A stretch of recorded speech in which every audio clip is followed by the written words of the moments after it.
welcome to the Wicked Awesome Cast, episode 147. Our technical issues of last week seem to be fixed, so yeah, you should be seeing this in normal RSS feeds, courtesy of whatever your preferred platform is. No idea what happened there, but yes, as always, I'm Charlie, aka Mordak, joined by Alex, aka Mave Online. No Henry again this week, but we're not going to belabor that too much. Yes! Welcome to the Wicked Awesome Cast, a video game podcast. No, it's a foodie podcast. We haven't talked about food in fucking ever, man. This is true. We haven't talked about food in a long time. Damn, you're right. Huh. I suspect at some point in the near enough future I get to go try wedding cakes. We'll probably talk about that, but I don't know. Ooh, okay, so here's my question about that real quick. Mm-hmm. I don't know if you and Jen have discussed it, but are you going to go fondant or buttercream all the way? I don't know. You gotta understand, the majority of my knowledge of the wedding industry comes from back when me and my friends were scumbags. We used to go to, and either we used to have to work wedding conventions back in the Boston area, because that's what we did for a living, or we'd go there and try and troll for single women. Nice. Both were surprisingly effective, but I scummish. See. You basically are the wedding crashers? No, we were never that cool. Never that cool. All you gotta do is just go around and say, wow, wow, wow. You just gotta be what's his face. I can't remember his name all of a sudden. You know what I'm talking about. Got the weird shaped nose, funny guy. Rolls with Vince Vaughn a lot. Oh, the blonde guy, right. Yeah, the blonde one. I don't fucking know. I have the bad luck of being more the guy that was there to work, like, technical stuff. My friends were like, yeah, so you told us there's a wedding convention in town. I'm like, y'all are terrible people. Have fun. Free champagne is over there. That's funny. You can get your day drink on. Champagne that's only sold by the barrel for weddings. It's not good, but it's champagne. Legally, we have to call it champagne. Champagne? With an that's S. right, because you can't call it champagne because it has to be from France if it's champagne, right? I was more making a joke about the quality of it. It's wine-ish, not wine.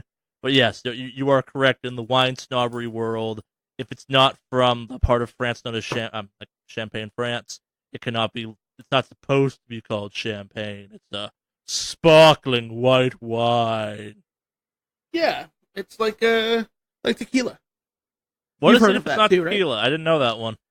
Yeah, if it's not from the state in Mexico that makes the agave tequila stuff, It's not a tequila. So, fun little tidbit. I forget what company it was, but I believe it was... Wait. So, is that what makes it a mezcal? Yes, if it's not so from the area... fucking hipster douchebag that thinks mezcal and tequila are different is wrong? Yep. Oh, I'm gonna have fun with this. Pretty much. As far as I know, they're pretty much the same. The only difference is tequila comes from the actual part in Mexico where they make it. I'm gonna have a lot of fun with this. Yeah. In fact, what was that company? There's a big tequila. Don't know. Who makes the name companies that make tequila real quick? I'm trying to remember which one it is. Patron. That's the one. So apparently, Patron is based out of somewhere in Vegas, I heard. And they were getting in trouble because they were calling themselves tequila. So what they did is they bought land in that state, so now they can technically call themselves tequila. So they do some manufacturing down there now. But yeah, that's a fun little tidbit. They were getting in trouble for trying to call their shit tequila when in fact was not tequila. Apparently also they have I guess mezcals have slightly different... okay, so actually I did know this a little bit more than I thought. So I guess to be tequila, it's a specific agave plant too. Like there's different strains of it. Mezcal can be almost anything. Yeah. Yeah, from the town of Tequila in Mexico. Yeah. Which is actually... This is the home state apparently it's still different, too. A little bit, yeah. But for the most part, they're... It's distilling. Mm-hmm. Alright, fine. I can't be smug at hipster douchebags then that say, like, oh, I only drink mezcal. Tequila, why would I drink that? Fuckers. It's not that different. No, one costs more. Yeah. Well, And when lots of people say, I don't drink tequila anymore, I'm not in college, I'm not doing shooters, I drink the classy drink of mezcal. From shot glasses. Yeah. My industry's full of hipster douchebags. Yeah, no, I know, Yeah. I know. I've dealt with hipster douchebags myself. Remember? Oh, yeah, you're in Portland. That's different. You're immersed. Yeah, I'm in too deep. How much PBR are you surrounded by at all times? You know, Have they moved on from PBR? it's funny, and it's not. I don't see PBR that often. Yeah, you're in Portland. They're big into craft beer. Well, yeah, the craft beer is fucking huge up here. So if anything, you're gonna find that. Not you're gonna find more anything else. So Yeah. yeah, you won't find PBR that often, but you will sure as shit find all these crazy craft brands and a lot of cider. Cider's huge. Well, cider's the new craft beer. Like, it's not to completely derail the start of the podcast, but so the beer market, there's been some kind of studies into exactly how much actual growth possibilities there are at this point in time, and the answer is not much. And there's been a bunch of articles published on the idea that a lot of people make beer that they like, not that a lot of people like. So the marketability of it's complicated. Like, we have a shit ton of breweries right now, and the number is unsustainable and it won't sustain. But companies like the larger craft guys like Left Hand Brewing, who most people have not heard of, will do fine because they make a beer that appeals to lots of people as opposed to just what them and their kind of exact demographic like. The diversity is what lets you succeed as a craft brewery, because you can expand. Like, a lot of it happens at lots of beer fests where people will get notes and they've made a beer they think tastes perfect, but like it'll do really badly because they like it does not mean like the judges like it, or more than just kind of their group that's grown acclimated to that taste or thinks of that as the good taste for a beer. It's a fascinating kind of idea. And also cider is weirder because it's both easier and harder, but as a bad cider is more drinkable than bad beer, but it's also got slightly more of a kind of like generic, like at base level cider tastes like cider, so it's more marketable. Oh, yeah. Okay. Well, if you like cider, there's plenty of it up here. I do enjoy cider. Yep, you'll definitely like it up here. We actually, on my way home, I drive by the Portland Cider Co. every day. Can you get real cider up there? Probably, yeah. Like the unfiltered, non-alcoholic stuff.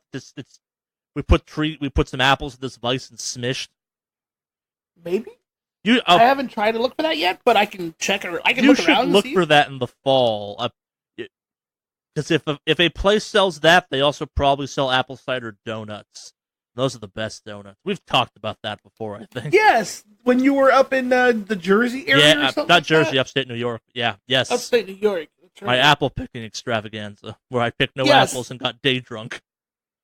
Yeah, I remember that. Oh. That was a ride. Should not have been driving in hindsight. Like, never got like drunk, but had a strong day buzz going on. Like, don't be me. Don't. I'm not a good role model. You are a terrible role model. Yeah. Role model. Wow. All right. Sounds like I've been hitting the cider a little too early myself. Got some songs I'll send you about that. Video games? Yeah, I guess we can talk about video games. Video games. Oh, we're gonna talk about our weeks? I guess, yeah. Well, mine is summed up pretty quick. So I played a lot of D2, and it was fucking fun. Did you now? I do. I'm not D2 as in Destiny 2. I mean Division 2. Oh no, I know. We established that last week. Yes. Yes. No, I'm having a blast. Yeah. Like, it's a really fun, it's a really enjoyable game. I know you hate the marksman rifle, but I found a way to kind of enjoy it now. How? So the trick is to not actually put a zoom in scope that's huge. I was doing that. The kick is still too bad for me, but I tried that for a little while. Maybe I'll try it again. Yeah. Or I also unlocked the little side mods right now, so I have a stabilizer on it, so it helps a little bit. I do like how the side system works. The mod system where it's not like random drop mods. It's not, you craft them. Yeah. And they're nifty. So it's somewhat stable. I kind of enjoy it. But it's I use this weird I think it's like one of the red dot sights or whatever. Sure. But I put that in the sniper rifle, but it zooms in enough where you can see them just fine, and I can able to get some decent headshots and all that, so it works. I have that and then my assault rifle side or secondary. Yeah, I think it's the like rate of fire I don't like or something. They make some that shoot quicker, but yeah, I'm using the slow the rifle one. rifles, the semi-auto rifles they have in the game are just beasts. Yeah, those are great. If you can, I haven't gotten one that does good damage yet. Right now, my best one is still one I have from level 6. Yeah, that sounds about right. So I've been getting drops for a lot of submachine guns. Yeah, A lot of submachine guns. Yeah, no, fuck those things. They're fine, and So, there are some later missions where submachine guns shine. yeah, well, I mean, there's one in the game right now that's beastly, and so that exotic that's the one you want to run. Yeah, the Chatterbox. I don't have that yet. Yeah, once you unlock that, because you have to go and unlock a bunch of like boxes and stuff like that. That one is really fucking good. Not so much for your secondary, but for what it is when it's holstered. Yeah. Yeah. It's really good. Yeah. But yeah, other than that, still playing that. I'm at level 13 or 12. Somewhere around there. So Cool. I'm just working my way through main missions and trying to reserve as many side missions as I can, because I guess they'll scale with your level, experience-wise. I guess I've just been kind of doing them because they give you stuff. Yeah. Well, I hold them off as much as some of I them can. you can't do. Like, they're higher levels than you when you get them. Yeah. I don't know. Yeah, from what I've heard, they kind of scale, so I'm holding off on doing them for now, but I'll probably start doing them as my level cap is, or my level range for the new zones isn't matching close to it. Yeah, I had a big problem where, like, if it was on the way to something, I would just do stuff. I'm like, I'm here, might as well do it. Yeah. So, yeah, other than that was my week. Barely, just logging on and playing WoW for Rays, and that's it. So. Yeah. No, I have also been playing a lot of the Division 2. I kind of stopped midway through the week because I'm going to be on the road, and I'm bringing my laptop with me. I jumped back into Anthem for a couple seconds. Mostly because I saw some really cool armors that were coming out of it all of a sudden, and I missed the window on that, so we'll wait again. I'll probably be playing more of that next week, because I played a weird amount of Destiny 2 this week, and say what you will about Anthem, they made a very good choice in that game that I think every loot shooter from now on maybe should do. Mm-hmm.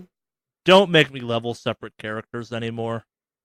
Really don't. Like, unless you have some like weird branching narrative thing going on, like, if I've already beaten content as a character, give me the on an account, I mean, give me the option to maybe skip that, because I'm running my hunter through the like vanilla Forsaken campaign right now, so I can do the higher end stuff, because I've been playing with her all of a sudden lately, not my Titan like I normally do.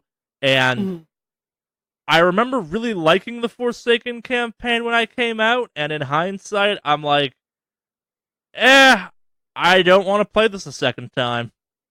I want to do the new stuff. I've had this issue before with Destiny, like replaying a bunch of the DLC stuff where it was always kind of a pain in the ass in ways that was really unfortunate. Like, it's lore-wise, I get it, but at the same time, like, there's no real defendable reason that I shouldn't just be given a thing where it's like, hey, it appears you've beaten this Forsaken shit already.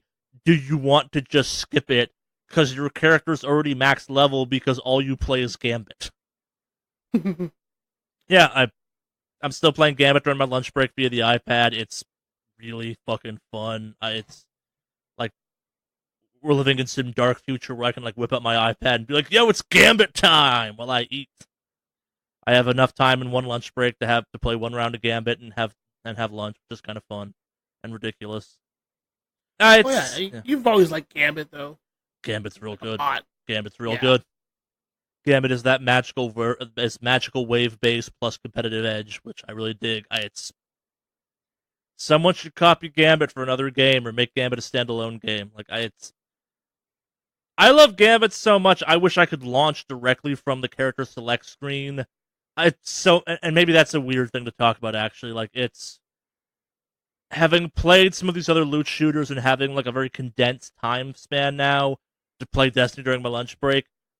I have a lot more sympathy for the people that spend a lot of time annoyed by how the bounty system for Destiny works. Like, you have to go a lot of places, which is a lot of loading screens to like load up on bounties to then get the most out of doing an activity. But like, I can burn a solid 5 minutes getting into Destiny jumping into the tower, getting all the stuff I need, and then getting into a match, which it's not a lot of time, but it kind of sucks when you have like an hour to eat lunch and play a game in.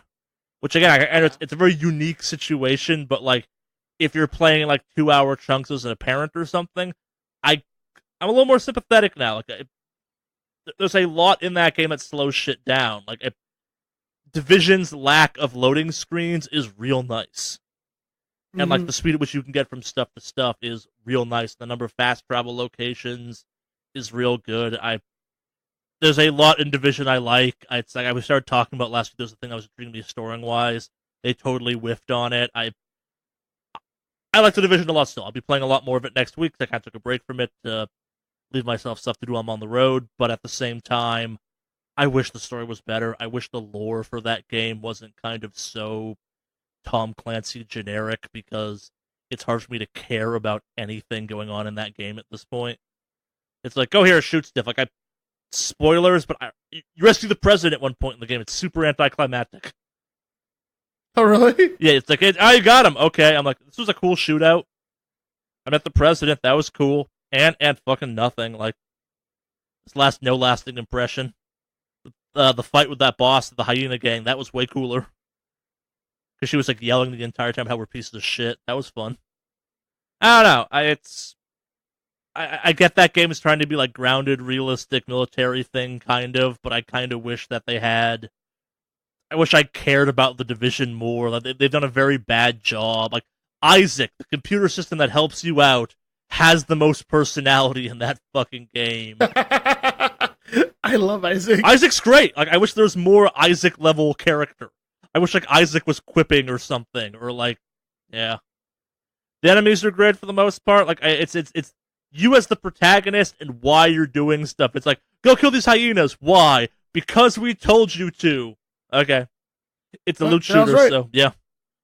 Yeah, like it's playing Anthem and playing the Destiny 2 more lately. Like I remember what kept me going in Destiny for as long as it did, which was the idea that like you're doing something. You're fighting some cosmic space monster, you're getting revenge. Whatever. The Division 2 has moments like that, but overall it's like, yeah, go kill some bad guys. Why? Because we told you they're bad guys. Okay. Loot shooter. Fuck it. Why not? Like, even Borderlands has more of a motivation to find a space vault full of shit. We're retaking America. This game is established maybe America should be burned to the ground, guys. There is literally a faction going around and gassing people with canisters full of the green plague after the fact. Maybe we should just kill everyone. Just saying. Yeah. Yo, this rogue military group that was part of the U.S. military went rogue and, like, is using trains to deliver bio-bombs to civilian areas.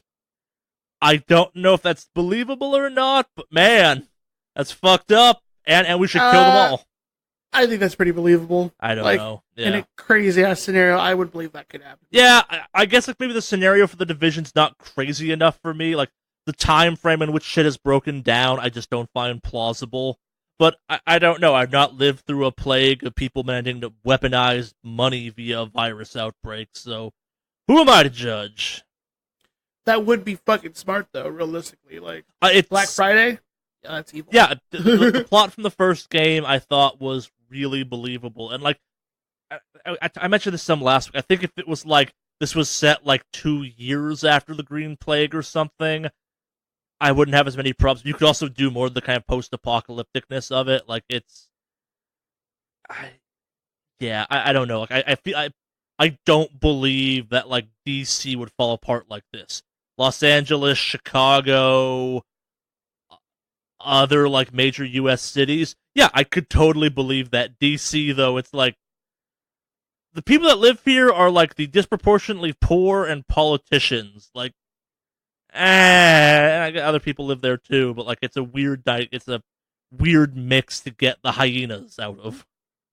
Like, they should be off in there half the city being like, just stay the fuck out. You don't think DC would fall apart? Not the way the game portrays it. Like, I think New York was believable. It's like, I don't think if DC is a place people care about enough for it to fall apart like that. Like, it's like, how many people do you actually know from Washington D.C.? Dave Chappelle, Who else? the president, He's not from there. but he lives there. I live in Los Angeles. I'm not from Los Angeles. You're from LA, bro. Sorry, you're in too deep now. I don't think I am, but Yeah, no, honestly, not that many people I can think of. yeah, it's.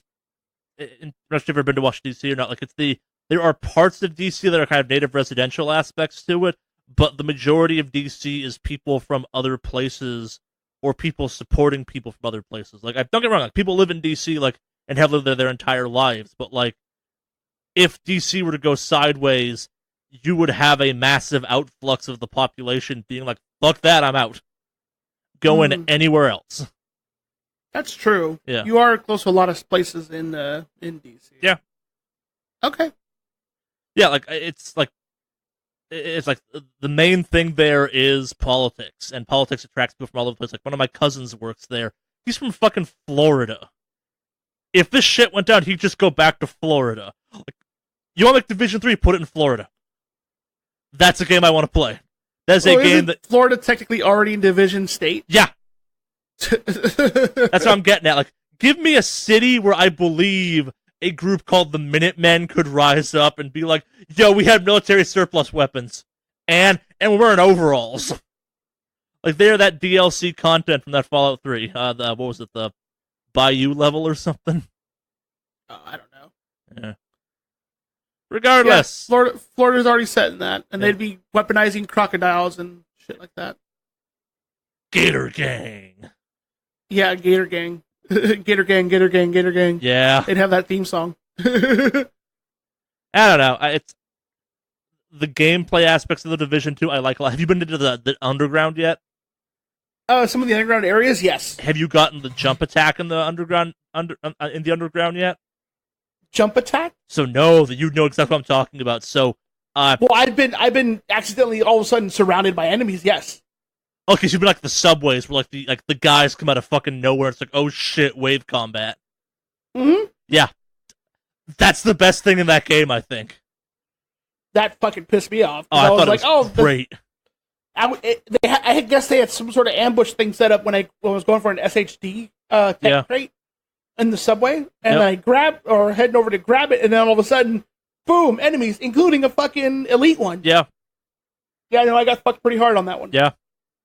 I think it's one of the best things in that game. That and any mission inside of a museum. Oh, dude, I did the planetarium one. That was really sweet. Like you wind up in Vietnam all of a sudden, you're like, what the fuck is going on? Yeah. We're fighting on the moon! That is, I think, the best mission of that entire game, except for the best one I've gotten to so far. And it's early on too. Like I wish there was more like that in the game, but that mission is so fucking good. We're in the gift shop. Yeah, have you found the crates and trees yet? No. Oh, you need to look up. There's a bunch of loot and trees. Really? Yeah. Oh shit. Okay. Stuff got airdropped at one point. I didn't know about the Skeleton article. Was like, yo, look up. There's shit in trees. I'm like, no, there's shit in trees. There's a lot I gotta learn about this one then. Yeah. I'll be damned. Yeah. Division 2, you just keep on giving now. There's some really cool stuff there. I just wish that like it was less Tom Clancy's The Division and more just The Division. Mm-hmm. Yeah. I'm still playing the shit out of it. Like, don't get me wrong, I'm having a lot of fun with it. Like, we should find a way to play together at some point. Yeah. Hey, what build are you running? Like, which gadgets are you running at this point? Right now, just the ones that I use for leveling the healing drone and the deflector shield. Huh. I went the healing hive and the turret. The healing drone is really nice because it tracks and follows you. Yes. So if you're moving around and doing a lot of cover, it will follow you. I don't move that much. This could be interesting, I think. I will find like ways to flank before an engagement, set my turret up on like the other side of the room to force people into my nets, and then just like LMG them down as they like get into a choke point. Yeah, no, I tend to move around, just kind of I stuck with their I made flanking, the assumption everyone's running with the turrets given the people I've played with, so It's actually interesting. You have a totally different play style. Yeah. Well, I've also heard those are really good starter ones, especially the deflector. Yeah. Or yeah, the defender slash. Oh no, I've got that. I didn't like the shield that much, but yeah, I'm like, I tried some of the stuff. I'm like, nah, I'm going back to my normal build. Mm-hmm. Hive and turret. Interesting. Yes. I guess like before we move on to actual news this week, Cobra Kai season 2's trailer dropped this week. It's called "What Type of Snake Are You?" It's real fucking good. Really? As someone who strongly was like at the end of Cobra Kai season 1, oh, they should make a second season. They're not going to, but man, they should make a second season. And they're like, we're making season 2. I'm like, yes. And this season looks good. Just as good as the last one. If you're new to the podcast, not heard me talk about Cobra Kai before, it's real good. He loves Cobra Kai. It is way better than it should be. Like, that show should be hot garbage, and it's not. Yeah, for a YouTube original, it's surprisingly good. For a TV show, it's good. Like, that thing could be on anything, and I think it would be good. Like, that's how good it is. Like, it's don't lump it in with all these shit show that is the other YouTube originals. Like, Cobra Kai is just good. Like, it could be a Netflix or a Hulu or a mainstream TV channel thing. Like, I'm not gonna say HBO because that's a grit to it. But, like, it could be an HBO thing. Like, it's very much on par with the level of kind of production and goodness of high-end TV. Mm-hmm. Oh, fuck, I'm now thinking about thinking if it was like dark and gritty HBO version of that show. It's so good. The dark and gritty version of fucking Cobra Kai would probably be really fucking twisted. Yeah. Boy can like, dream. There'd certainly be murder involved or something. I think there kind of already is on normal Cobra Kai, technically, so... Or, like, up a murderous to... Cobra Kai? No, like, that show makes a very good point of, like, with enough karate training, you could very easily kill someone by accident. I look forward to seeing that version of the show. Yeah. But alas, people are here mostly for video game news and video games, not my, Cobra Kai musings. You ready for news, Alex? Yeah, I'm ready for news. Alright, we're getting right into it this week with the biggest, at least for us, news this week, and that is Mortal Kombat 11 character announcement. You know him, you love him, he's the edgelordiest of edgelords. Noob Saibot is in Mortal Kombat 11. Dude, Noob Saibot looks fucking sick. So fucking sick. Jesus. Yeah.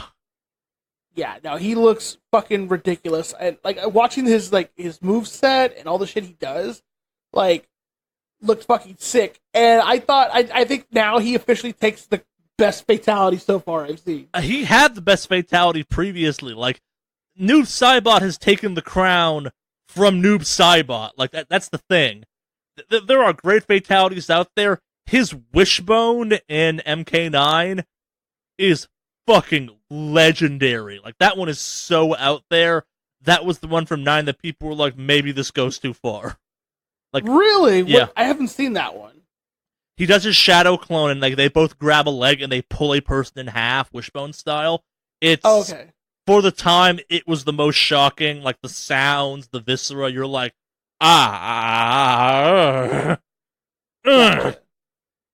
it's motherfucking Noob Saibot.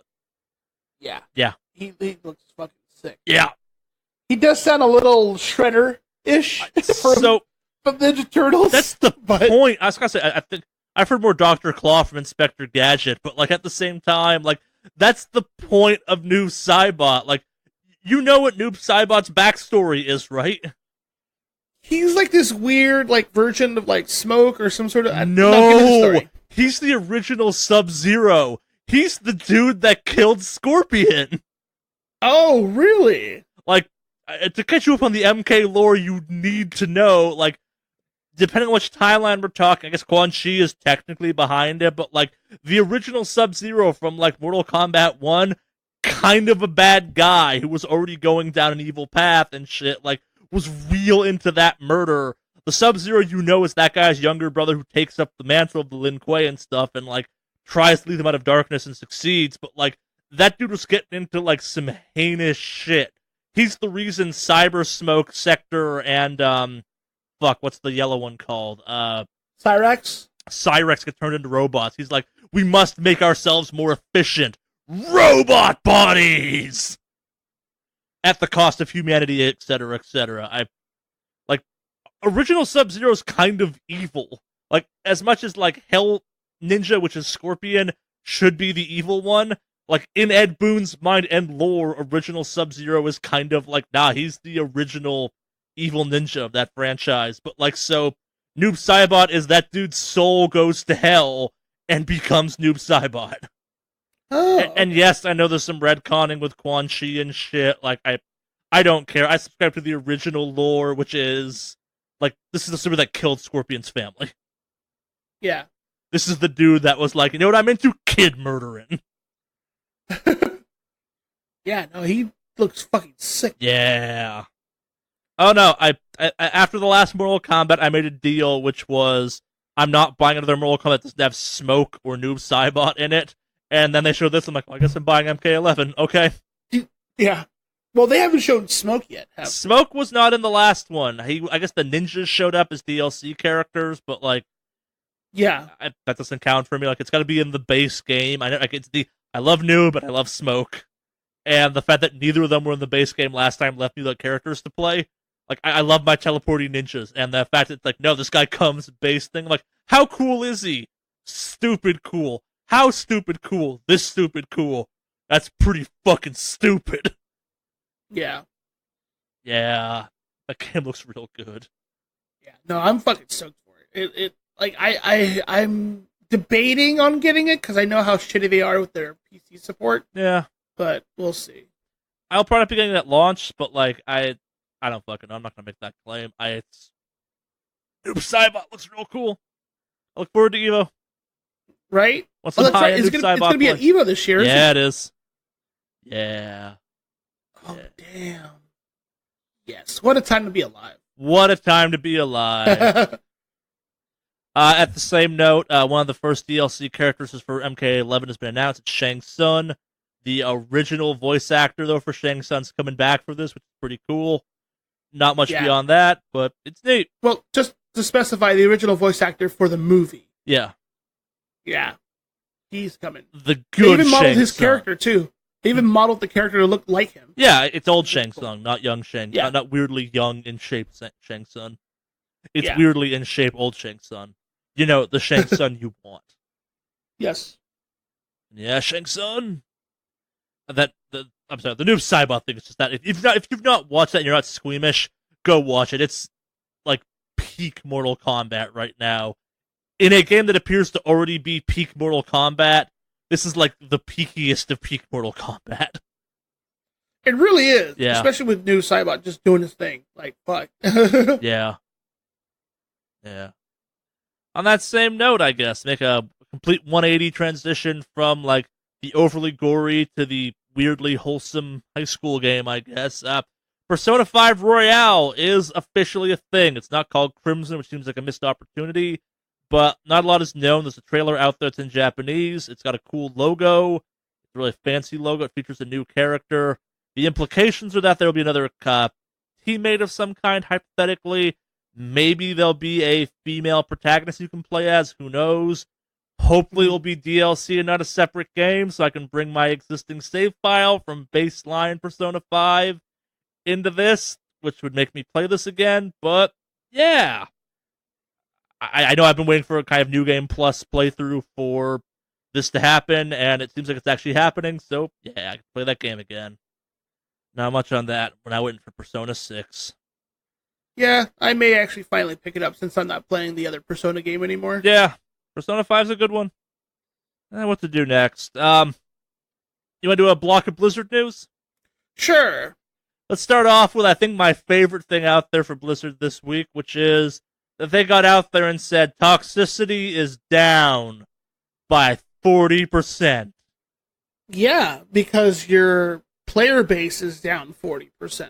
No, it's because of the tools they implemented. Not because Battle Royales came in and stole their lunch. It's because of tools, Alex. Yeah, because their player base is down 40%. Is it? No, obviously this is a hypothetical, but a lot of people have very much stepped away. Even a lot of big streamers for Overwatch have kind of started dabbling in other stuff right now. Their confidence in Overwatch is at an all-time low right now. Really? Well, not Blizzard. Let me specify that. So, I haven't seen any numbers yet as far as the Overwatch League is going, but I haven't watched it anywhere near as much as I used to. And, I think a lot of the pros themselves have kind of just been streaming other games now. Like, yeah. No, and I guess in my mind, I think this kind of happened with... God, what was the other game they were talking about this kind of idea in? It's... people go from kind of game of the moment to game of the moment, and the big game of the moment right now is... what you call it? Battle Royales. No, what's the game? Apex Legends. Or that's what I was trying to say. Yeah, Apex. And it's Apex got Legends. that character thing Overwatch had and the Battle Royale thing that streamers and other people seem to like. So it's pulling a bunch of people out of things. Like, I guess, it's been a great boon for the Rainbow Six community. Like, it's the people that, gravitate to what's hot have gravitated with, so you're now left with the people that actually fucking care about the game. And actually want to play that game specifically, so that overall decreases toxicity because, oh shit, I'm chasing the stream trends. I'm gonna play Fortnite now, or I'm getting the fuck out of here, because, no one's watching this shit anymore. Peace. Gotta chase them numbers. Destiny had a similar issue, actually, at one point, where a bunch of the kind of PvP people went away when the Battle Royale stuff really kicked off in a major way, and it was like, yo! A lot of shitty people are gone. Cool. Yeah.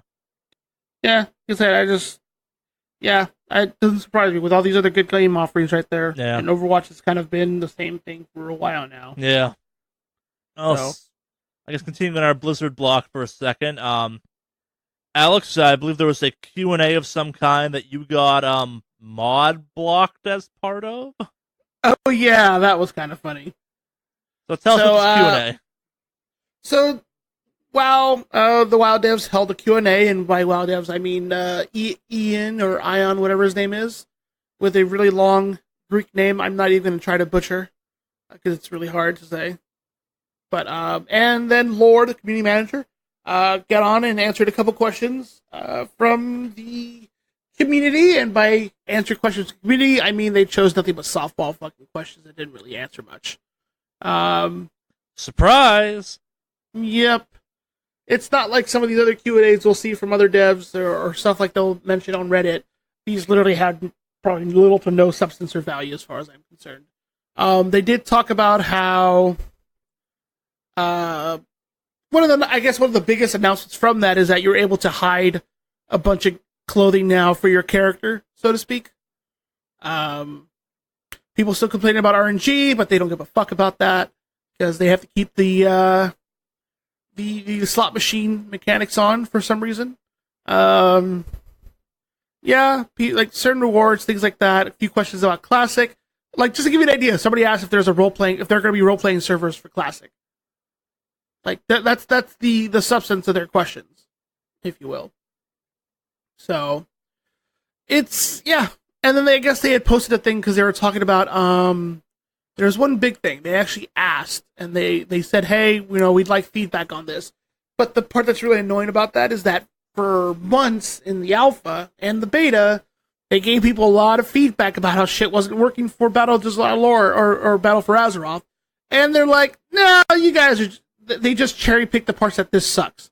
Despite the fact that there are people who post really, good, concise feedback, all they do is look for the ones that say, well, you guys suck.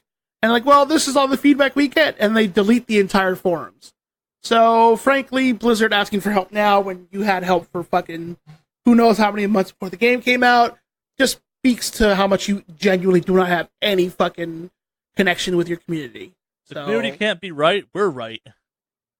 Yeah. So, yep, I just thought that was fucking hilarious. Yeah. No updates about class balances or tweaks or anything like that at all. Though. And you got mod banned. Yep, because I said, I forgot what I had said. Someone thought it was Lightforged Undead or something? No. I gotta look it up, because I sent it to you. You did? Oh yeah, this Q&A is the LFR of the LFR of Q&As. LFR being the easiest mode possible, diluted version of a raid with their mechanics. So that, by the way, people still fuck up, and then you every time the raid wipes, you get a percentage boost on damage and healing for the entire raid until you kill it. Mm. Yeah. So it's literally the training wheels raid, and that LFR was the training wheels of Q&A. So cool. Yep, good times. Yeah. I see you added this WoW play free thing. Oh yeah, so for those, since you have new allied races out, guys, if you want to demo and try out the free weekend, it's available all weekend for 3 hours, and the races are time gated behind rep grinds. So even if you wanted to come and try out the new allied races, you can't. So good job on misleading bullshit, Blizzard, on that one. I appreciate that. Oh, and by the way, you can only play for 3 hours. So 80 gigabyte download for 3 hours of gameplay. That's a hard fucking pass. Yeah. I saw a bunch of ads that all over Facebook. I'm like, that's cool. No, it's not. Nope. It's a garbage fucking thing to do. And, I mean, yeah. It's way too early in their expansion cycle to be doing this. Yeah. So, yep. Oh, and also, I forgot to add this on there, but they announced special toys you can buy from the store to support WoW esports, because it supports the players of WoW esports. You that right? Except if you look in a footnote, it's only 25% of the money raised for those toys actually goes to the finals of the matches, which means all the players in between leading up to it see absolutely fucking nothing. And Blizzard sees 75% of it. The idea that WoW esports, given kind of the number of truly broken things that exist in WoW, the idea of esports for WoW still, just baffles me. Yeah. I mean, I get, the PvP stuff maybe, but, the dungeon run stuff is kind of cool for an esport. I'll give them that. Sure. But, yeah. They need to raise money for the esports with a $10 toy. But only 25% of that goes to the final teams. Yeah. Not the intro teams, the finals. Well, Activision really needs the money right now. They laid off those people, and yeah, I mean, they're hurting. I mean, true, because WoW is a free-to-play game, so they need to find some sort of revenue to come in. Oh, wait, no, you pay $15 a month, so they have consistent revenue coming in. And hear me out, Alex. What if they just raise subscription prices by $5 to help pay for the esports thing, and they just left it there? I'm out. No, I'm out. If that happens, I'm out. Yeah, they're not getting $20 a month for me. Fuck that. In mathematical rounding, they already are. No, because I have the 6-month one, so it's actually cheaper. Fair. So, yeah, they decided it's a good idea to raise their prices, especially with the lack of fucking actual content and bullshit they do. I'd be fucking out. And I'd tell everybody I know to fucking leave. So, kind of to take a maybe step back in time, I've asked in the past if you ever thought WoW would go free to play. Do you change your answer on that, or nah? Yeah, I think it will. I genuinely think they... Well, okay, so here's the way I look at it. If they go free to play, it's only because their subscription numbers have dropped so low that it becomes profitable for them to go free to play. Sure. But for the time being, they have enough people that are paying the monthly subscription that they're just going to milk those people for what they have anyway. Myself included. So, you canceled your subscription. Not yet. I still have a few months left on it, but I'm pretty sure I'm just going to go ahead and cancel it now. I don't feel the need to really, unless I see anything really fun and good coming out of this, I don't. No, that's how they get you, Alex. Get out. The only thing that looks fun, but remember how excited you were going into this expansion? How you were like, yeah! Because Legion was so good, man. Was it, though? It really was. Or was it just better than the thing prior to it? Was Legion better than Wrath of the Lich King? That's a pretty far distance between the two. I don't know if I could compare it at that level. 'Cause that's the other high point for the franchise, as I understand it. I mean, they have a couple good ones, like Wrath. Wrath was pretty solid. I really enjoyed Wrath. People said Mist Pandaria was probably the best when it came to class uniqueness and balance, because every class really felt special. There was no homogenization of the classes and things like that, so they felt pretty unique, and a lot of the classes felt really good going into Wrath. Well, not Wrath, into Mists. But yeah. So, wah wah. Yeah. But anyway, I digress. Yeah, no, it's just a bunch of dumb shit. I will say they try to be pretty sneaky about this because they happen to have their free weekend at the same time that Final Fantasy XIV is holding their their quote unquote BlizzCon in Japan. Because Final Fantasy, well, Square Enix holds a fan fest for Final Fantasy XIV three times a year, I believe. That's one cool. In Europe, one in the US, and then one in Japan. And so the Japan one is supposed to have some pretty cool stuff leading up, obviously, to the release of the new expansion coming out, I believe, in July. So, right around the time I'd be ready to cancel my subs so I can start playing Final Fantasy XIV instead. I can get my MMO fix there. But yeah, I think that's all the Blizzard news I can think of. Other than, still secretly scummy in a way. And, of course, Activision is going to do Activision things.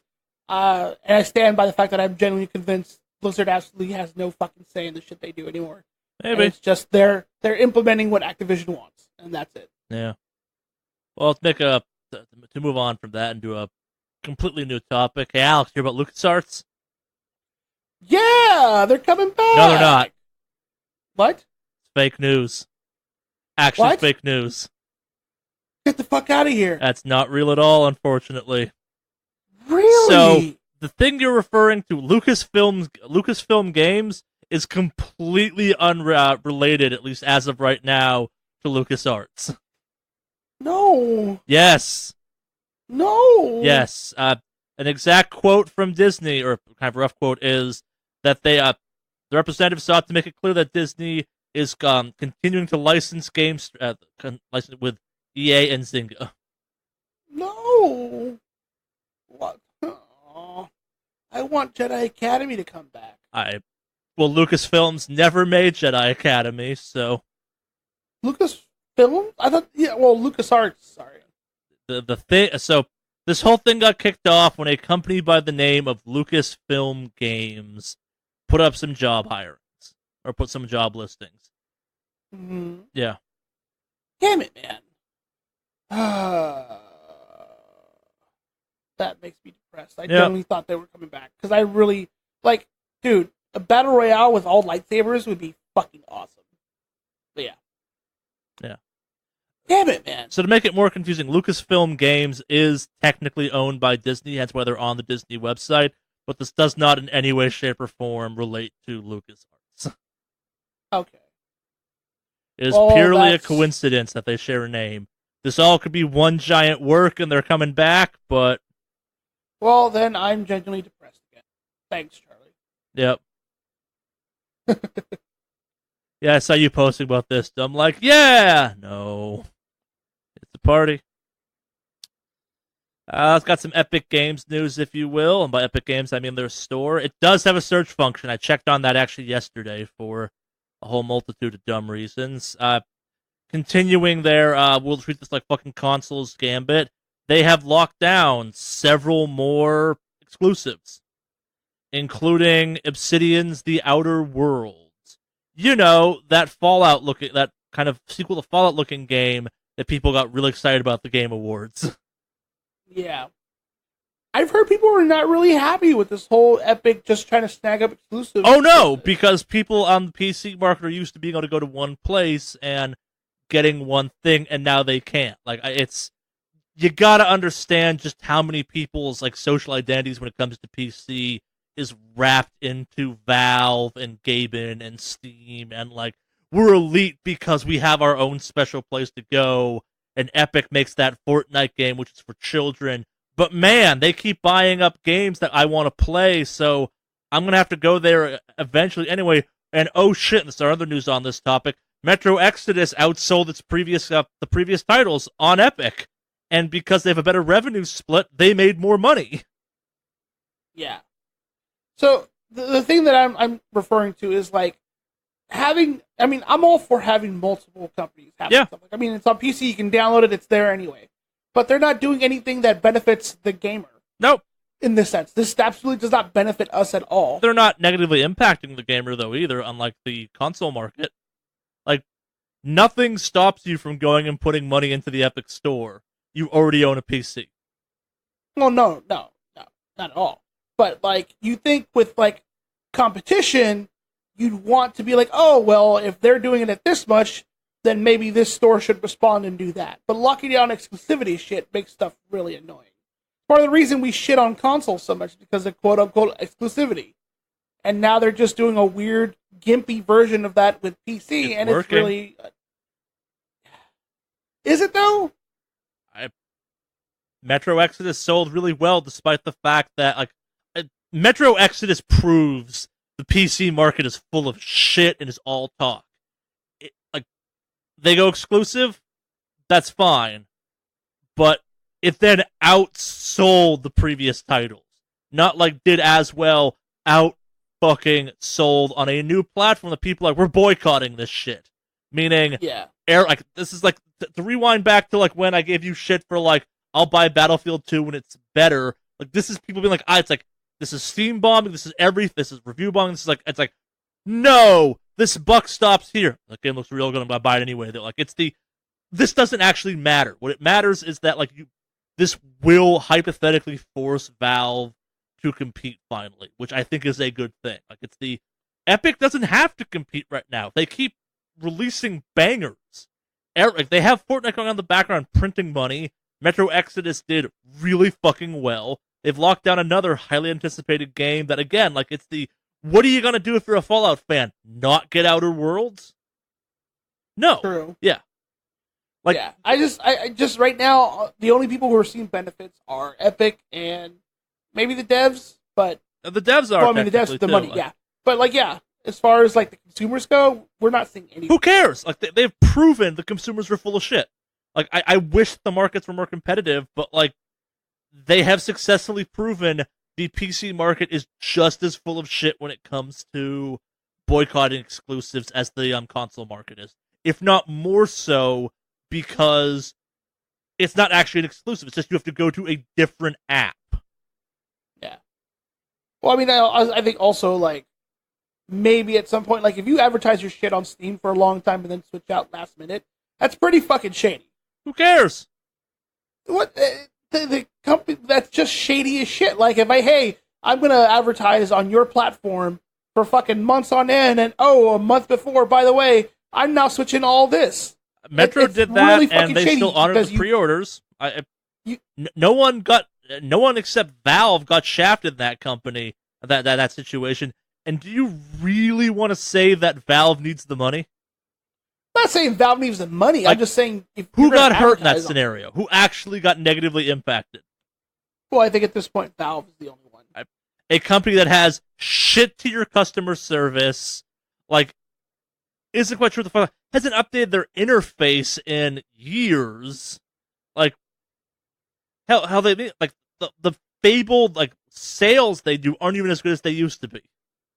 Like, what has Valve done to deserve this loyalty? Like, what about Steam deserves any loyalty, except that's where all my games are? I'll give you that. I just think it's a weird preference to be okay with, like, doing that kind of thing. I'm not okay with it, but my point being, like, we all should be kind of okay with it.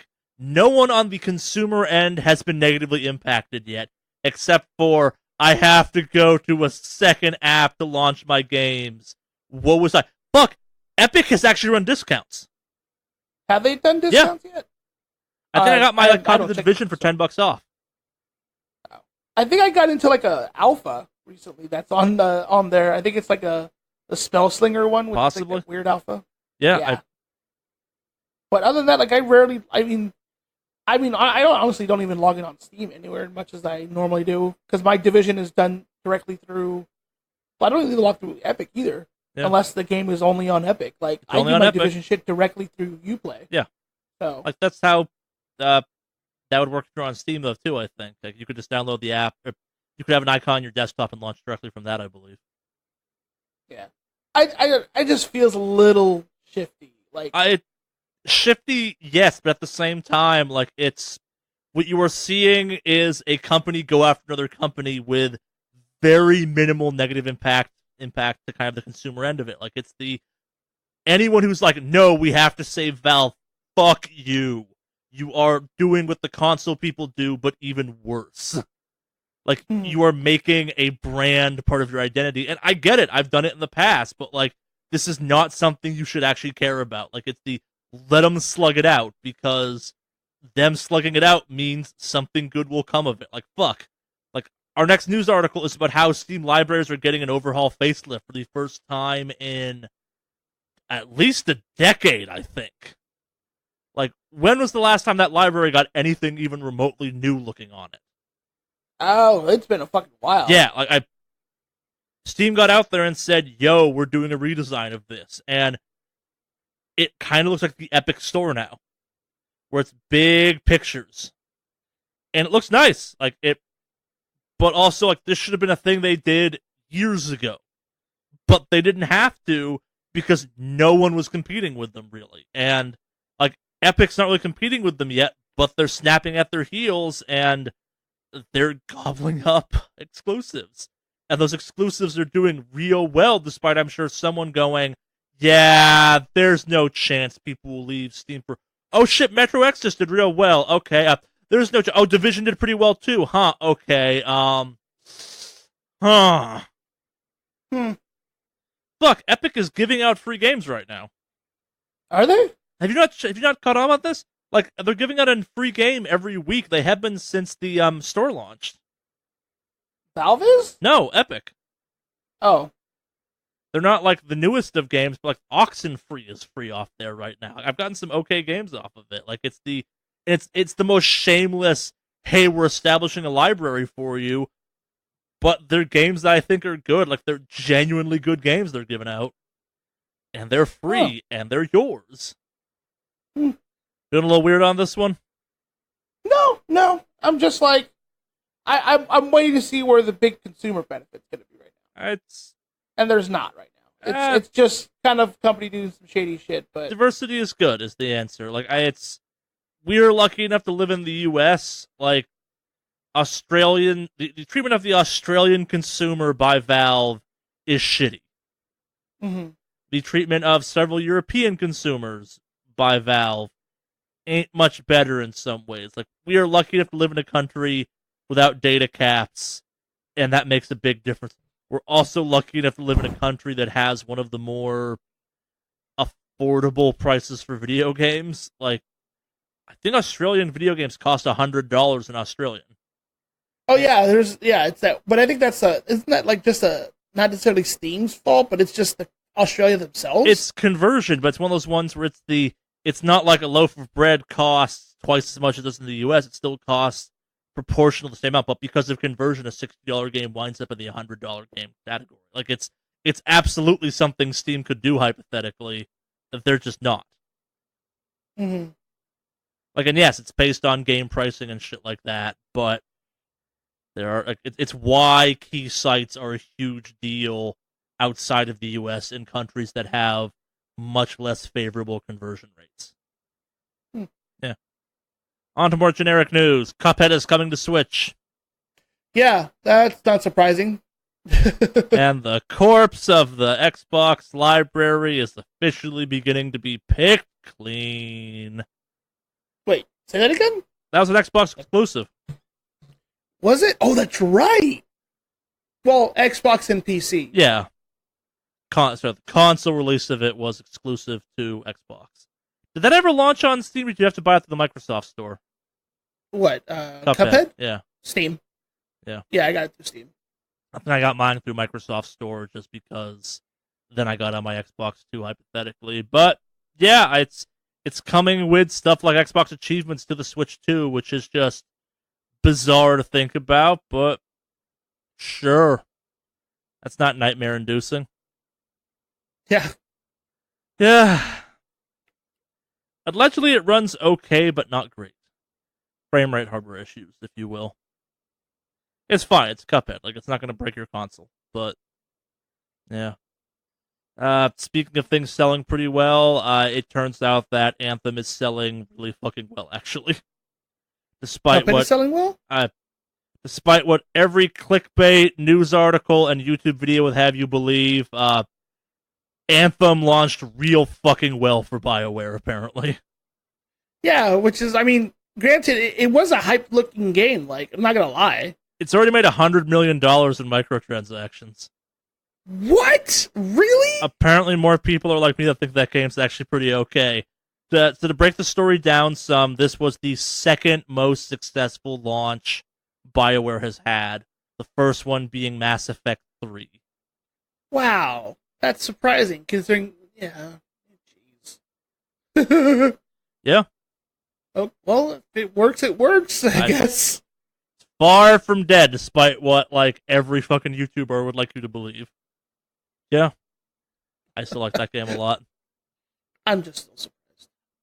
Should you be though? Like, I think you're forgetting how broken the Division was when it launched, and oh no, I absolutely remember how bad the Division was. Not taking anything away from that at all. Yeah. I'm absolutely completely aware of that one. It's just with all the people complaining about that, people still do microtransaction bullshit, and then they get upset that microtransactions are a thing in gaming when people still support microtransactions in the fucking first place. They have no incentive to do that unless the government literally steps in to make them stop doing shit. I think the issue people had was loot boxes. Like the microtransactions in Anthem are the same as they are in Fortnite. Like it's cosmetic shit. Mm-hmm. By the way, speaking of that, because I don't know if you saw that out there, but somebody did the math on the battle pass for Apex Legends, and it turns out it's actually way better in Belgium than it is here because of the removal of loot boxes and you getting just currency instead. Interesting. Yeah. Same cost for the battle pass. Belgium's is a lot better. Interesting. Yeah. I'll have to find that for you. We can talk about it next week. People seem really conflicted about that battle pass. I haven't heard great things about it. Yeah, people are excited. Not Anthem. Apex has one, but like the actual pass, people seem pretty unhappy about. Well, all the rewards in it are pretty fucking lackluster. Is the issue? They're not good. Yeah. So that becomes the issue. Yeah, are you still playing that game a bunch or nah? Apex? Yeah. Here and there. I mean, mainly been playing the Division because that's been my fix. Sure. For that, so. No. A couple quick ones we get to our major news article of the week, if you will, which I don't think anyone who's been following stuff will not have a guess at what it is. Vampire Masquerade Bloodlines 2 got announced, which is pretty fucking cool. It is. And I've always heard really good things about that one. That game is the Vampire Masquerade RPG, which is a real life role playing game. Unto itself is something. Like it's a beautiful thing that should not be. And then the fact that the video game Bloodlines is actually good enough to get a sequel, like that game is flawed but also great in its own bizarre way. It's real fucking cool. At the same time, a Vampire Masquerade party is one of the single most like excruciatingly nerdy things you can attend, but they're also kind of fun. That shit was Twilight Gatherings before Twilight was even a glint in someone's eye. LARPing's weird, man.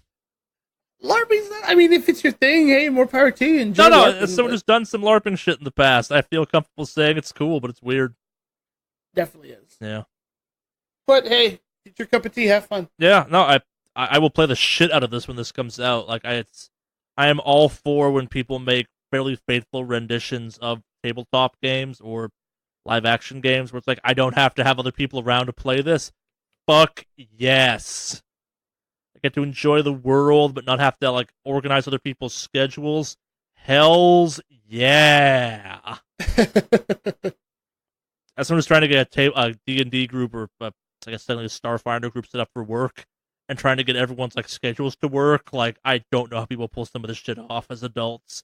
As a kid, it's like, you ever going to a basement? Let's hang. As adults, it's like, I got a dog sit that night. What about next month? Yeah, coordinating that as adults is kind of a pain. Yeah. There's not much to talk about this, but except for the kind of the cool reveal of it.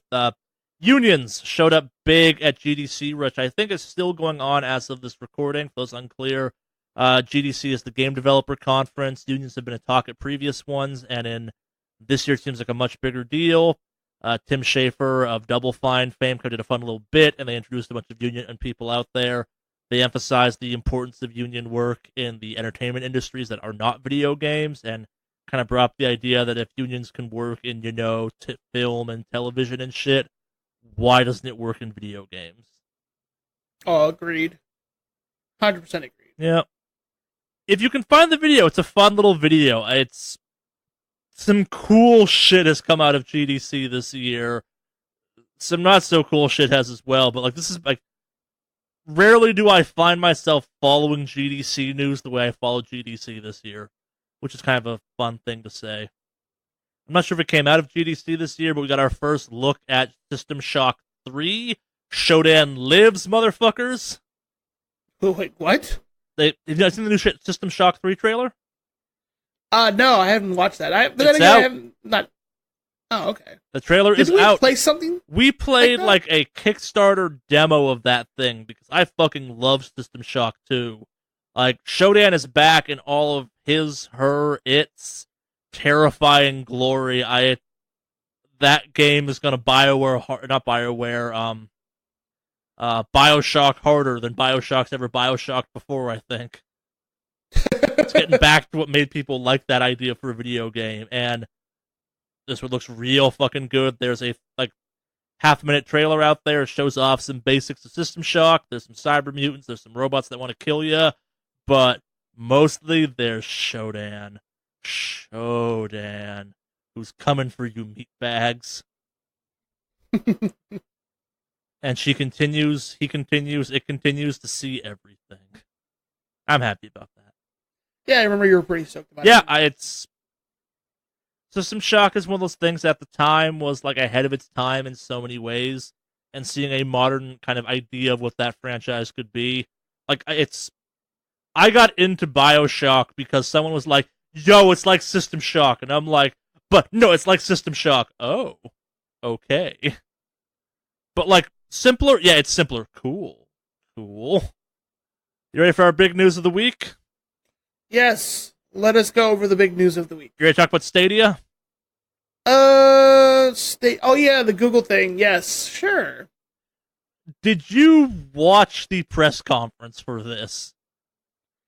Not really, but I heard it's actually, from what I've been hearing from all the reviews and stuff, latency is always going to be a big problem. It's so, yeah, let's talk about that first, then talk about the press conference. So Stadia is the official name, it's a real bad name in my book, for Google's game streaming platform. It's that they demoed it a couple months back with Assassin's Creed. It seemed to work pretty well for lots of people. It will allow you to kind of play your video games on your phone and your TV and your various other devices all seamlessly. All you require is the Stadia controller, which I guess kind of resembles a PS4 controller, my bad. It doesn't look great. The ones they showed off at the press conference had the Konami code on the underside, which is cool, I guess. There's been a varying degree of reports of how well it actually works. I know a lot of people had pretty good luck with it working on internets that were as slow as 25 megabits a second, which ain't bad. It's a pretty achievable number, but I know countries we keep mentioning Australia in this episode, and I'm not sure why. It seems to be really relevant this week, but that is not something super achievable there, and also this doesn't necessarily factor into countries with data caps. That's a lot of upload, download, hypothetically, for a game. The technology is that there will be a server farm somewhere out there that's running a blade that's capable of 10 teraflops, which is more than the other consoles competitors are capable of performing, because that's how you measure things, apparently, teraflops. That essentially you'll access, and you'll stream the game from it. There's talk of a store. It's not clear if you will actually own the game or rent the game or how the pricing model will work. It's not even clear if there'll be an app you use.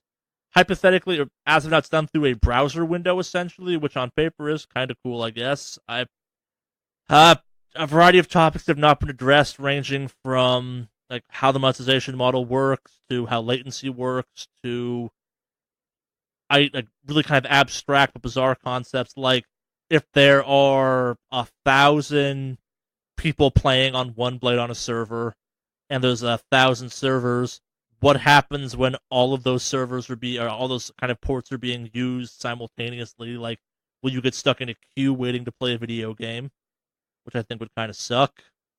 Mm-hmm. There's talk of lots of kind of YouTube integration where like you can jump into YouTubers' games or use that to play with them specifically, if it's enabled or not. So it's kind of a good transitioning point.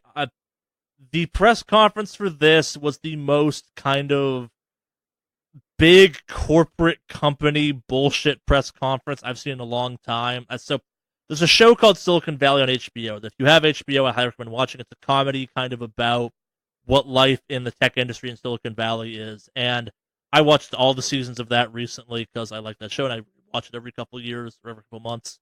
But that show parodies what these big press conferences are for tech companies. And watching this directly after watching that was kind of this weird, surreal. We've come full circle to when these were like big and impressive things, to when these are like almost self-parodying, kind of just long, drawn-out, painful stuff. Like, I never realized how good E3 press conferences were until I watched the Stadia press conference, which is lots of very designed slides with someone in front of a big projection screen of some kind, talking a lot of nonsense. Like, they showed off 0 games, I think, as part of this press conference that weren't known things. Like, they announced a partnership with Ubisoft, which is cool. But, like, the only game that's confirmed having worked on this thing, really, that from a public perspective we've seen footage of, is Assassin's Creed, the most recent one. Doom got out there and still run at 4K 60 frames a second, but showed no footage of it doing so. Yeah. Yeah, I thought they had showed off some FIFA gameplay, but I guess I was don't wrong. think I remember seeing FIFA, but I could have just missed it. Like, this thing was excruciatingly painful to watch. Like, it was, I think it was an hour and a half or something. Like, I have never had visual media kick my ass in the way, kind of attention span wise, that this thing did. And like, it was undefendably bad, I'd go so far as to say. Like, I walked away feeling 0% excited for this and like wondering how comfortable I was with Google being the company behind this. Like, I like, one of the fairest criticisms I've heard of the whole Stadia thing is like, what if this becomes Google Plus? Like, there's no way to kind of game archive this if Google just goes, fuck it, we're out. Yeah. I mean, there is some cool stuff I heard that they have to offer, but like, if the possibilities are limitless. Like, the idea of being able to just pop open my phone and jump back into wherever the fuck I left Destiny 2 is real cool. But they don't ever really talk about how any of that shit works as part of this. It's lots of people in front of a big thing talking about the future and then bringing out the shilliest of shill-ass YouTubers out there to be like, look at how cool this is, look at him. You going, I want you to die. I want to light the fall and kill you right fucking now. And, like, on one hand, they brought out a YouTuber who streams shit. They brought out the YouTuber who I had to Google to look up, and I'm like, oh yeah, no, you can't bring up PewDiePie, you can't, like, I'm going through the list in my brain of all the major streamers you'd maybe bring out instead of this guy, and I'm like, nah, you can't bring those people out. Those are risky.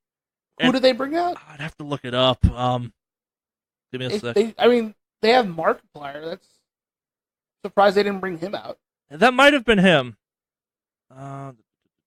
Who was it? I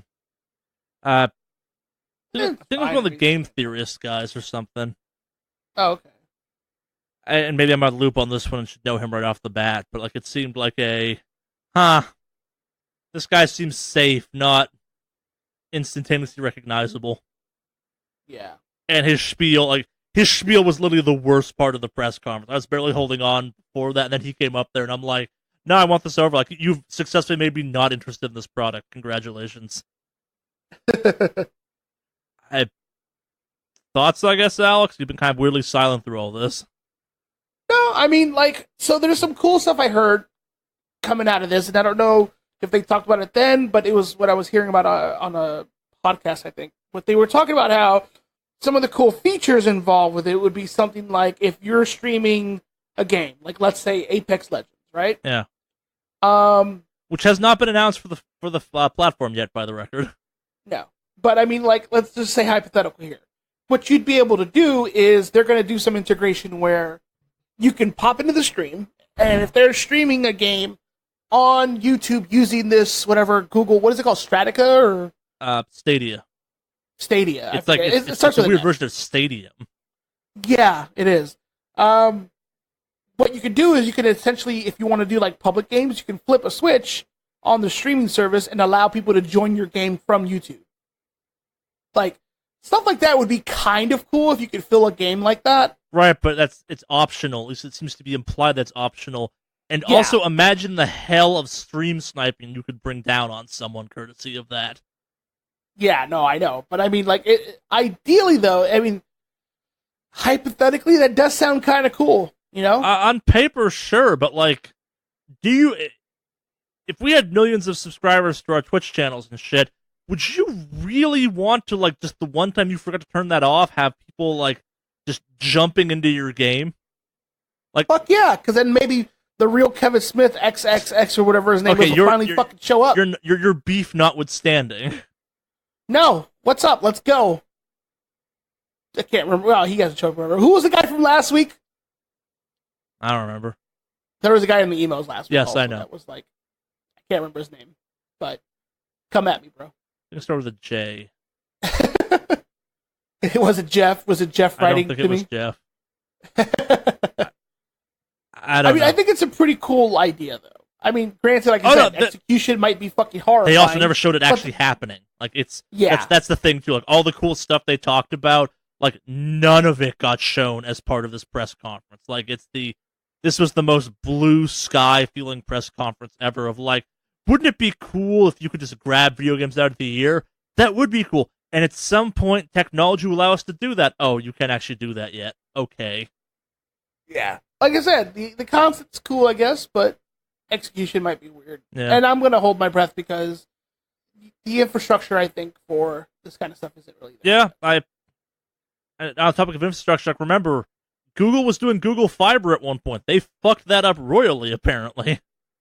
Well, it's not so much that they fucked it up. It's the big companies that own the fiber make it really fucking difficult to do that shit. No, apparently like, the installation plan they came up with, which is like the 2-inch deep trenches or something, have proven to be ineffective. Like, they're popping up out of the ground now or something. Oh, I haven't heard about that. Yeah. The stuff I heard about more than anything else was, since the fiber lines, even though, I mean, they have to run the fiber through, poles and all that stuff, the issue becomes those fiber lines or the junction boxes and all that stuff are owned by the other telecoms. And obviously, they don't want to fucking open that shit up. No, those are owned by those are utilities. They're not owned by anyone. They are owned by your city. Those boxes. Okay, well, whatever they ran through, the part that I was hearing about was that the telecoms have to have one of their guys there to open stuff up for them to run lines. Yes, they have to interface with them correctly. Like, that is correct. But like, the actual physical structures for a bunch of these things are like city plumbing. They're not owned by the corporations that bill you. They help maintain them and shit like that, but they're not.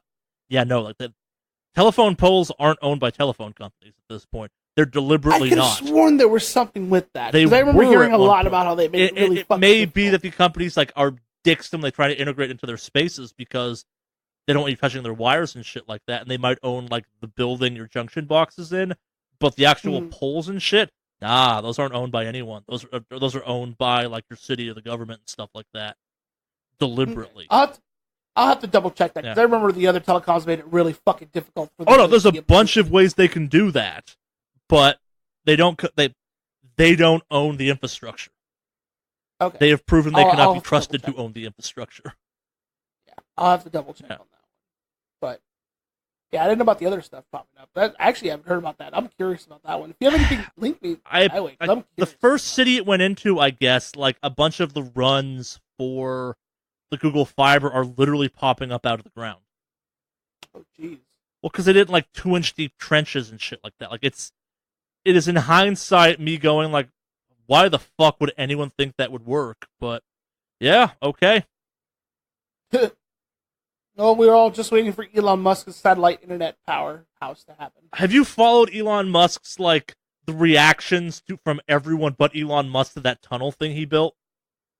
No. Oh, it's fucking amazing. Like I know people hate Elon Musk. No, they had a bunch of like subway people, like the people that design subways, come through and be like, "Congrats, you made a worse version of a subway." Mm-hmm. Like, okay, you made a subway you have to drive Teslas in. I guess that's cool. Yeah, I think it's great. Mm-hmm. Well, I just want something to happen, right? I don't have to have one ISP that does high-speed compete. Yes. Like, they have no competition. Yeah. No, and I guess to rewind back to Stadia for a sec, too, before we move on to emails. Like, the tech seems promising. Like, it could be cool, but man, they did not show any tech, really. They showed a questionable-looking controller. I don't know. I think that Giant Bombcast was joking about this. Like, this will finally get the microphone Google wants into your homes. And I'm like, if that thing has a microphone, I don't think I'll get one. They're absolutely right. Like, this is how they'd get me finally. They're absolutely right. This is how they would get me. If there's voice chat built into that thing, I will not use it. They're absolutely right. I'll put it in like a fucking Faraday cage when I'm not using it or something. Like glass cage or some shit like that. That's what Faraday cage is, yes. Oh, okay, yeah. Yeah. Well, I don't know if I'll ever get it. Maybe. If it really, like, the latency would probably be the biggest fucking issue. Yeah, I know a bunch of people go back to the idea of, like, will it work with fighting games? And I'm very curious about that, too. Oh, yeah. Unreal Tournament, games like that are super latency dependent. Well, that's like the example of Doom working is a pretty good example at that point, but yeah, we'll just have to see how it plays out. Yeah, indeed. Yeah, we'll see. All we can say at this point, unfortunately. But we do have emails this week. Alex. Oh. You wanted to contact us. How would you go about doing that? Very simple. You would go ahead and pull up your email client of your choosing, and you simply put in the email to section to wickedawesomecast@gmail.com. Again, that's wickedawesomecast@gmail.com. Spells it sounds down the show notes, etc. I can barely talk today, apparently. We got a bunch of anonymous emails this week, and by that I mean they didn't sign them, so I don't read the email addresses because that feels cruel and invasive. Our first one, Dear Wicked Awesome Cast, please disregard anything that obvious shill-ass host says on the topic and answer independently of the following question. Is Anthem as fucked up as Fallout 76 is? Will it have an during Legacy as junk? Also, Shirley is right. The Division 2 would be way better with shoulder-mounted mortars and Iron Man suits. Yeah, no. No. Very few games reach the level of shitfuckery as Fallout 76. And as the shill-ass Mark, I'm suspect you're mentioning in that one, like, Anthem is fun to play.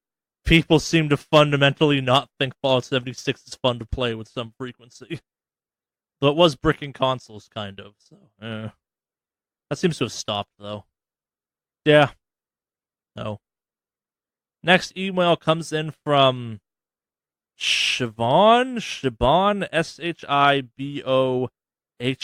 I hope I'm pronouncing that right. Yeah, it's Siobhan. Okay. Hey, Siobhan, actually. Yeah. Hey, Wicked Awesome Cast. I saw there were some new Mortal Kombat characters announced this week, which I assume means that they will make the news for the next episode. I appreciate the variety in topics and news, but I was wondering what it is about fighting game reveals that seem to automatically make news. Is that they're quick, nice news topics, or is there a deeper reason behind the choice? For me, I like fighting games. I suck at fighting games, but I like talking about fighting games. Yeah, no, I like watching fighting games quite a bit. Yeah. I shit on them a lot, but I do genuinely enjoy watching fighting games. Yeah. I'm not sure for you, but I know for me, the first games I played were fighting games too, like, because you played them at arcades. Like, I know we've been a little heavy on the Mortal Kombat topic lately, but that's because, like, I fucking love Mortal Kombat. Like, even if we didn't talk about fighting game characters that got announced, the noob Cybot thing is so fucking cool in my book. It would have been brought up because it's just so fucking cool. I think we'll do it for MK, sorta. I would have been Overwatch, I guess. We talked about character reveals. I don't know. I find character reveals interesting, I guess. Like, it's... Well, we also talk about the Dragon Ball FighterZ Z character true. reveals. Yeah, it's true. And, I mean, Street Fighter hasn't done any recently, but we were talking about Street Fighter V's character reveals. True. When they talk about, like, Sagat and G, who is probably just a weird Cracked character, out but Abe somehow... Lincoln. Yeah. Roided up Lincoln. Roided out Lincoln. Like that. Yeah, no, I think you're kind of stab at their, like, lighter topics. Like, there's not something controversial for the most part about video game character reveals. Like, either it's I don't like the design or oh shit they brought this character back kind of thing. Like, lately we've had lots of shitty news to go over, I guess. So the idea of, like, yo, did you see that noob Cybot? Man, that dude is cool. How cool is he? Real cool. Yo, they announced Kid Goku for a fighting game. That's dumb. Why the fuck would you... I don't know. Like, it's fun, uncontroversial topic for us to dive into, I guess. Mm. I also, in my brain, assume that there are probably things more people are familiar with. Like, I know not everyone cares about MK lore the way I do, but, like, you know who Scorpion and Sub-Zero are, for the most part. Like, I kind of assume almost everyone knows who Scorpion and Sub-Zero is at this point. Like, they're kind of on that same tier of, like, Mario. People know, yo, that's the Ice Ninja. Yeah. Fuck, I didn't talk about Sekiro at all this week in my week. I've been playing a shit ton of that game. Oh, yeah, that's out. Yeah. Talk about it next week. Fuck it. Have you played it at all? Yeah, I've been playing the shit out of it. How did you not talk about it? I don't know. I played like 8 hours of it yesterday. Jeez. I suck at it. The fuck did I forget to talk about that game? That game is, like, fantastic, but also, yeah. Put it in the notes now. Yeah. Will. Next email, I guess. Oh no, I deleted our next email. My bad. Give me 1 sec. You deleted it? Get out of here, email. We don't want you here. It was not intentional. But seriously, do write us at wickedawesomecast@gmail.com. I had it open. I thought it was the past email we were looking at. What the fuck is the trash? Hang on. My bad. Technical difficulties. We'll go with this one next, titled Science. Science. Yes. Dear Wicked Awesome Cast, I write to you today on a topic both scientific and incredibly important. Off to a good start. Since you are men of video games and not cold hard data analysis, you may have missed or simply not recognized a pattern most troubling that has emerged as of late. The pattern Alex leaves Los Angeles, and against all odds, it snows within 1 year. Alex leaves Los Angeles, and again, within 1 year's time, the Los Angeles drought is declared over. Alex leaves Los Angeles, and the bee population begins to make a slow but steady increase. Alex leaves Los Angeles, and a super bloom not seen in California in decades carpets California. Alex leaves Los Angeles, and and 2 LA sports teams lose championships to teams from Charlie's hometown. Seriously, I'm super glad Jeff isn't on the podcast anymore because every goddamn pre-show would be him and Charlie praying to that bear-themed hockey team of theirs to win this year. But back to science. As you can plainly see, Alex leaving Los Angeles has had profound, almost a supernatural impact on the very city he hails from. Barring any logical, reasonable explanations, like coldest winter globally, or some other kind of obviously made up, useless fact. What gives? Is Alex, like, cursed or something? Was his presence the only thing keeping what I could only assume is Charlie's frigid aura of jadedness and nihilism overtaking Los Angeles? A third thing I haven't thought of? Janae, North Dakota. I feel personally attacked right You should. This one came in, I started laughing. I feel so personally attacked at this moment. Who is this? Who is this?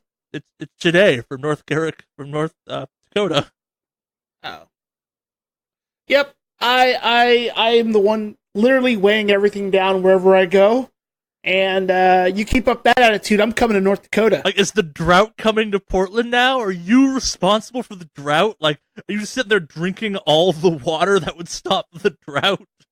No, all the craft beer is going to disappear is what's going to happen. All the donuts go stale instantly. All the donuts are just come out of the oven stale. Beer will be flat and not bubbly and delicious. And it'll just be hot. It'll be hot summer, hot spring, hot fall. And then cock tease snow all winter. I love this pattern they figured out. It's a great coincidence. Yeah. I will say. It's a great coincidence. What other shit has happened since you left LA that was like, I wish I'd been in LA for that? Like, there's gotta be something else based on this. The man has... I'm not sure it's the man or woman, actually. This is scientifically accurate. They're absolutely right. Alex leaves Los Angeles. Not sure, actually. I don't know what else has happened. But yeah, I can't recall. We passed that net neutrality bill. Oh, yeah, that's right. I think we passed a right to repair bill as well. I believe that's up for vote right now. Oh. Maybe. Yeah. Oh, this is so fucking good. Mm-hmm. Mm-hmm. I'm sorry if you feel personally attacked, Alex. I almost fell off my couch when I read this the other day. Thank you for writing in today with your science. Keep on this. I need updates on what happens to Los Angeles and or the world since Alex has left Los Angeles. This is great.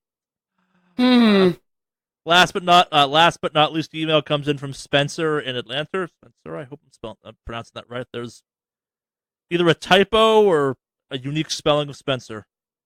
What's good, wicked, awesome cast?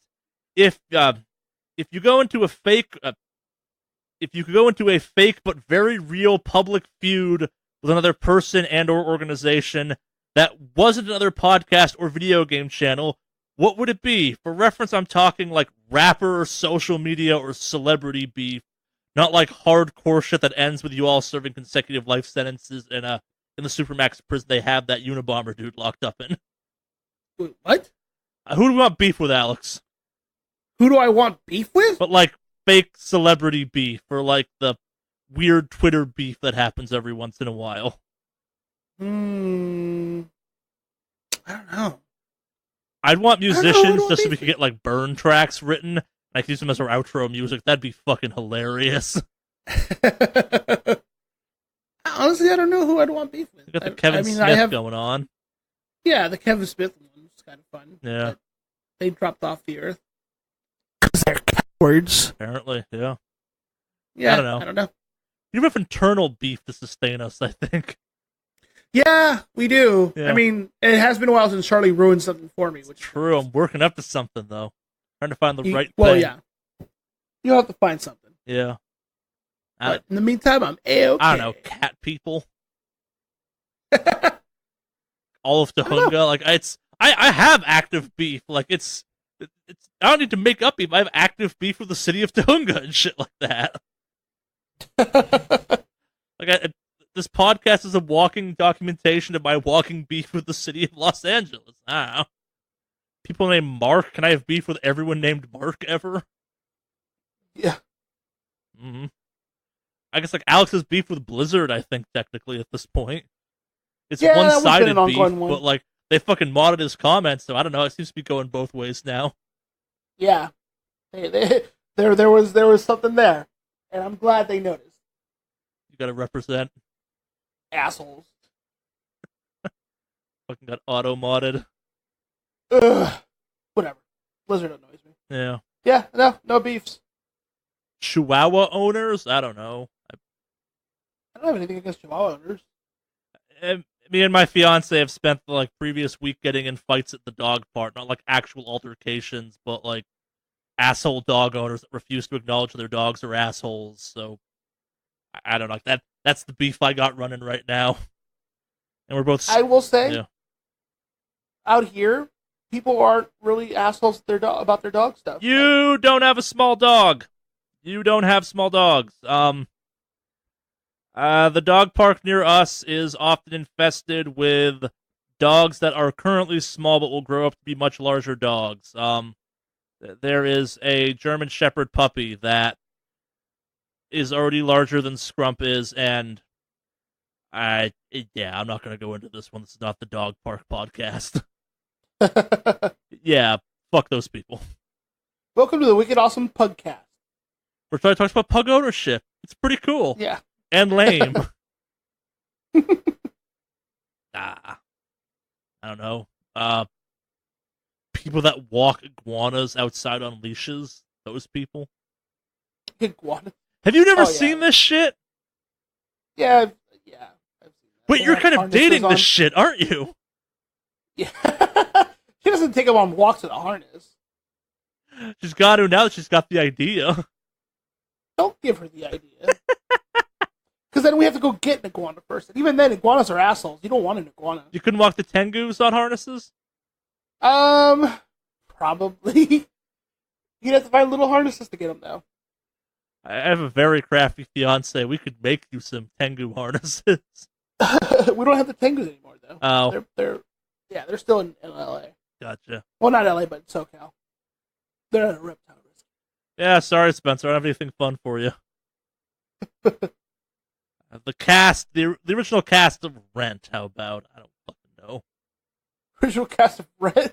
What do you have against Rent? It was my sister's favorite musical for many years, so I had to listen to that soundtrack a bunch, and as a result, do not like it. Gotcha. I've met most of them, too, which makes that statement actually funnier. Yay, work in the theater industry. I've hung out with, I think, what's his name, the lead of that show on one occasion. I did not know who he was at the time either, which made it even funnier. Doesn't matter. That does it for emails this week. wickedawesomecast@gmail.com. Down the show notes. Etc. Anything you want to talk before we get out of here, Alex? No, nothing in particular, really. You don't want to talk about that Dora the Explorer live action video they're making? Nope. I look forward to the Sonic one first. Yeah. Gotta go fast. Into the dumpster. What if we start getting a dark world of nostalgia crossover where it's like Dora the Explorer versus Sonic the Hedgehog? That'd be weird. I'd watch it. I probably won't. Yeah. Any last thing you want to talk about? Get the hell out of here? No, I think we can get the hell out of here. All right. Cue the metal.